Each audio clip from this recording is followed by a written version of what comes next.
Facebook থেকে কি earning করা যায়? আমার কি মনিটাইজেশন চালু হয়েছে? আমার কি আর্নিং সোর্স শুরু হয়েছে? আমার কি ডলার আসতেছে? আমি কি ব্যাংক থেকে টাকা উঠাচ্ছি? বা ভিডিও করলে কি আসলেই টাকা পাওয়া যায়? এমন হাজারটা প্রশ্নের উত্তর দিব আজকে। তো আজকে গিয়েছিলাম ব্যাংকে আমি কিছু টাকা ওঠানোর জন্য। কিসের টাকা উঠাচ্ছি সেটা বলবো। তবে তার আগে একটা কথা বলে নেই। আমি মাঝে, মাঝে স্যাড পোস্ট করি। আর সেটা হচ্ছে আপনাদেরকে বিব্রত করার জন্য। আসলে আলহামদুলিল্লাহ আমি আমার শ্বশুরবাড়িতে অনেক ভালো আছি। আমার যখন ইচ্ছা হয় আমি স্যাড পোস্ট বানাই, যখন ইচ্ছা হয় ভালো পোস্ট বানাই। সেটা আমার উপর ডিপেন্ড করে। অনেক সময় হয়তো দেখা যাচ্ছে আব্বু-আম্মুর জন্য মন খারাপ, আমি কান্না করছি। তো এটা একটা স্টোরি দিলাম। সবাই ভাবতেছে যে আমি শ্বশুরবাড়িতে অসুখে আছি। আসলে হয় কি মেয়েরা এরকম যে শ্বশুরবাড়িতে যতই সুখে থাকুক না কেন বাবা মাকে মনে পড়বেই। একটা হৃদয়ের যে একটা সাইড বাবা মার জন্য সবসময়ই খালি থাকে। সেইখানটা কেউ পূরণ করতে পারে না। না স্বামী, না শ্বশুর, শাশুড়ি বা শ্বশুরবাড়ির লোকেরা। সবাই অনেক ভালো আলহামদুলিল্লাহ। আমার ভাগ্য ভালো। হয়তো আমি কোনোদিন ভালো কাজ করেছি। আল্লাহ আমার উপর খুশি হয়ে এরকম একটা শ্বশুরবাড়ি আমাকে উপহার দিয়েছে। কিন্তু আমি কখনো ভাবতে পারিনি এমন শ্বশুরবাড়ি আমি পাবো।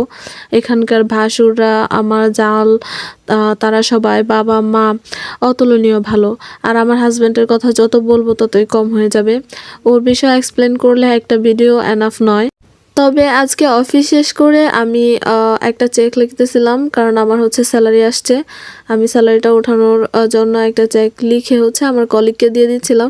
তো সে বলল চলেন আপু আমরা দুজনে একসাথে যাই, তাহলে গল্প করা হবে।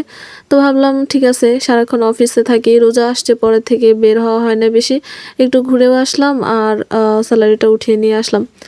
আর আমি হচ্ছে 6 মাস 2 দিন না 3 দিন যেন হয়েছে আমি এখানে জয়েন করেছি।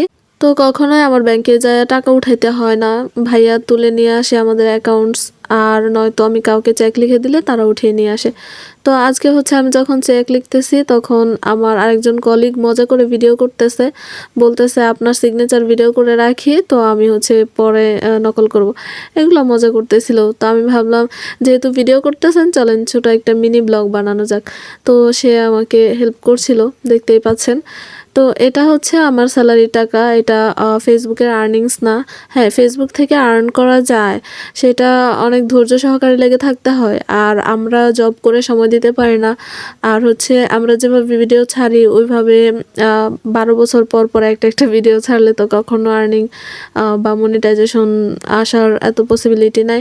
তবে আমি যেহেতু শখের বশে করতে থাকি, যদি কোনো সময় আসে ভালো, না আসলে এটা আমার ভালো লাগে। আমি পরবর্তীতে আবার দেখি যে আমি 2-3 মাস আগে কেমন ছিলাম, কি করতাম আর এখন কি করি। তো এই জিনিসটা দেখার জন্য মূলত ভিডিও করে রাখা। আর গ্যালারিতে তো এত জায়গা হয় না, তো আমি আপলোড দিয়ে রাখি আমার পেজে।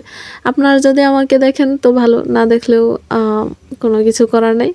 তো আমার ভিডিওটি আজকে এই পর্যন্তই ছিল। সবাই আমার জন্য দোয়া করবেন। আর হ্যাঁ, আমার স্যাড পোস্ট দেখে যারা ভাবেন আমি শ্বশুরবাড়িতে দুঃখে আছি, তাদের জন্য এক বালতি সমবেদনা। অনেক সময় স্যাড পোস্ট করতে হয়, না হলে সংসারের নজর লাগে। বুঝেছো? এরপর থেকে তোমরাও মাঝে মাঝে স্যাড পোস্ট দিবা। সবসময় ভালো পোস্ট দিলে মানুষের নজর লাগবে, বুঝলা? তো আজকের ভিডিও এই পর্যন্তই। আল্লাহ হাফেজ।